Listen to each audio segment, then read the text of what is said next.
Annadata Sukhibhava పథకంపై big update. ఆంధ్రప్రదేశ్లో అన్నదాత సుఖీభవ మరియు PM Kisan Yojana పథకాల కింద రైతులకు ఏటా రూ. 20,000 ఆర్థిక సహాయం అందించేందుకు రాష్ట్ర ప్రభుత్వం నిర్ణయించింది. ఈ మొత్తంలో కేంద్ర ప్రభుత్వం రూ. 6,000, 3 విడతల్లో రూ. 2,000 చొప్పున అందిస్తుండగా, రాష్ట్ర ప్రభుత్వం రూ. 14,000ను 3 విడతల్లో జమ చేయనుంది. తొలి విడతలో రూ. 7,000, రెండో విడతలో అక్టోబర్లో రూ.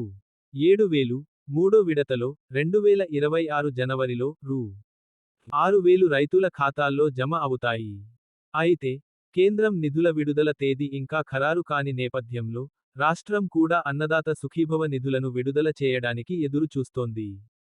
రాష్ట్రవ్యాప్తంగా 47.77 లక్షల రైతు కుటుంబాలు ఈ పథకానికి అర్హులుగా గుర్తించబడ్డాయి. వీరిలో 98% మంది ఈ కేవైసీ ప్రక్రియను పూర్తి చేశారు. వ్యవసాయ శాఖ డైరెక్టర్ దిల్లీరావు తెలిపిన వివరాల ప్రకారం, సొంత భూమి, అసైన్డ్ భూములు, ఇనాం భూములు కలిగిన రైతులు ఈ పథకానికి అర్హులు. అయితే, 61,000 మంది రైతులు ఈ కేవైసీ పూర్తి చేయాల్సి ఉంది. ఆధార్ సమస్యలు, భూ సమస్యలు, చనిపోయిన ఖాతాలు, నోషనల్ ఖాతాల వంటి సమస్యలను పరిష్కరించుకోవాలని రైతులకు సూచించారు. ఈ సమస్యల పరిష్కారం కోసం స్థానిక రెవెన్యూ అధికారులను సంప్రదించాలని, త్వరలో గ్రీవెన్స్ మోడ్యూల్ అందుబాటులోకి వస్తుందని ఆయన తెలిపారు. ఈ పథకం రైతులకు ఆర్థిక భరోసా కల్పించడంతో పాటు, వ్యవసాయ రంగాన్ని బలోపేతం చేయడానికి దోహదపడుతుంది.